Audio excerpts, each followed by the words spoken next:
नमस्कार मित्रांनो, आज या व्हिडिओमध्ये आपण विद्यार्थी जीवन पढ़ाई और मौज या पुस्तकातील दुसरा चॅप्टर पाहणार आहोत. Attention, focus, concentration. प्रश्नकर्ता: आचार्यजी, हे तीन शब्द आहेत, अटेन्शन, फोकस आणि कन्सन्ट्रेशन. हे शब्द आपण खूप ऐकतो आणि जीवनात याचं महत्वही मोठं आहे. पण मला असं वाटतं की अटेन्शन, फोकस आणि कन्सन्ट्रेशन या तिन्ही वेगळ्या गोष्टी आहेत. मी एक तरुण आहे. खूप गोष्टी अशा असतात ज्यांच्याकडे मी आकर्षित होतो. फोकस काय आणि कन्सन्ट्रेशन काय आणि अटेन्शन यापेक्षा कसं वेगळं आहे? कृपया यावर थोडा प्रकाश टाका. आचार्यजी म्हणतात, अटेन्शनचा खूप साधा अर्थ आहे. नीट समजून घ्या. तुम्ही जिवंत आहात म्हणजे प्रत्येक क्षणी तुमच्यासमोर काही ना काही विषय असतो. एखादी वस्तू असते, कधी ती प्रत्यक्ष स्वरूपात असते, कधी मनात असते, कधी सूक्ष्म स्वरूपात असते. पण असं कधी होत नाही की तुमच्यासमोर काहीच नाही. अटेन्शनचा अर्थ असा असतो, हे विचारण्याआधी की ती वस्तू मला काय देऊ शकते, मी स्वतःला विचारेन, मला नेमकं काय हवं आहे? ही गोष्ट मला काय देत आहे म्हणून तिच्याकडे आकर्षित होण्याआधी मला नेमकं काय हवं आहे हे मी पाहेन. अटेन्शन या शब्दात जर आणखी खोल गेलो तर अटेन म्हणजे सेवा करणं आणि सेवा म्हणजे एखाद्या गोष्टीला स्वतःपेक्षा वरचं स्थान देणं. म्हणून अटेन्शनचा अर्थ होतो सत्याची सेवा करणं. मी ज्या परिस्थितीत आहे ती परिस्थिती महत्वाची नाही, सत्य महत्वाचं आहे. आपल्यासाठी परिस्थिती कधी चांगली असते, कधी वाईट असते. कधी आपण चांगल्या अवस्थेत असतो, कधी वाईट अवस्थेत. पण अटेन्शन म्हणजे जे काही घडत आहे त्यावर लक्ष ठेवणं. जेव्हा तुम्ही डिसअटेन्शनमध्ये असता, तेव्हा तुम्ही स्वतःला पूर्णपणे विसरून जाता किंवा असं म्हणा की तुम्ही स्वतःबद्दल एक खोटं चित्र तयार करून बसता.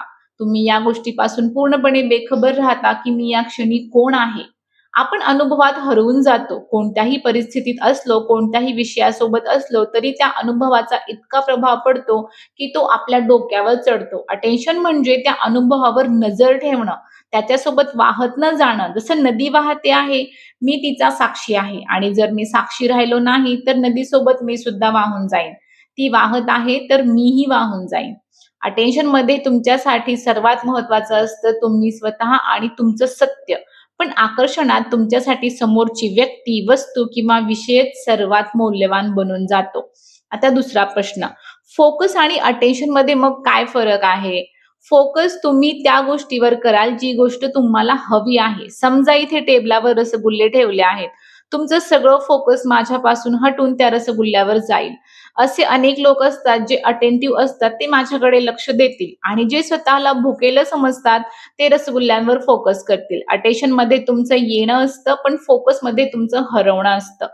फोकस म्हणजे तुमची कामना एखाद्या गोष्टीवर जाऊन केंद्रित होणं. कामनेचं केंद्रित होणं म्हणजे फोकस. म्हणजे तुम्ही म्हणता, "मला ती गोष्ट हवी आहे."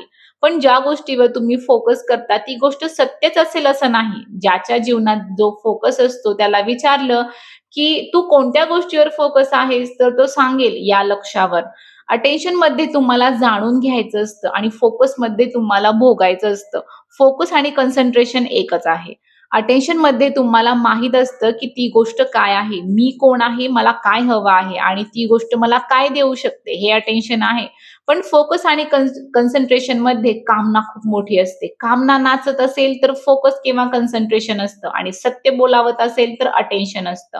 अटेन्शनमध्ये ध्येय सत्य असतं. मला सत्य जाणून घ्यायचं आहे. मला मला फक्त माहिती मिळवायची म्हणून नाही. फक्त एखादा सिद्धांत जाणून घ्यायचा म्हणून नाही. कारण सत्याशिवाय जगणं शक्य नाही म्हणून मला सत्य जाणून घ्यायचं आहे. कबीर साहब यांचं भजन आहे, होशियार रहना नगर में चोर आवेगा, जागत रहना नगर में चोर आवेगा रे एक दिन काल आवेगा, होशियार रहना नगर में चोर आवेगा, तीर तोप तलवार ना बरछी ना बंदूक चलावेगा, हो आवत जात नजर नहीं आवे भीतर घूम घुमावेगा, होशियार रहना नगर में चोर आवेगा. हे जे पूर्ण नगर आहे यालाच प्रकृती म्हणतात. नगर म्हणजेच हा संपूर्ण संसार आणि या नगराच्या मध्यभागी जो अडकून पडला आहे त्याला पुरुष म्हणतात. जोपर्यंत तो बेशुद्ध आहे तोपर्यंत त्याला हे सगळं आपलंच वाटत राहतं. पण जसा तो जागा होतो तसं त्याला समजायला लागतं, हे इतकं मोठं नगर असलं तरी हे माझं घर नाही. ही माझी कैद आहे आणि मग त्याला त्यातून मुक्त व्हायचं असतं. नगर में चोर आवेगा याचा अर्थ काय?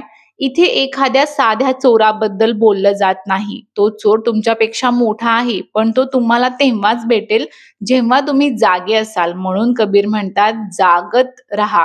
जर तुम्ही झोपेत असाल, तर मुक्ती दाराशी येऊन उभी राहिली तरी तुम्हाला दिसणार नाही.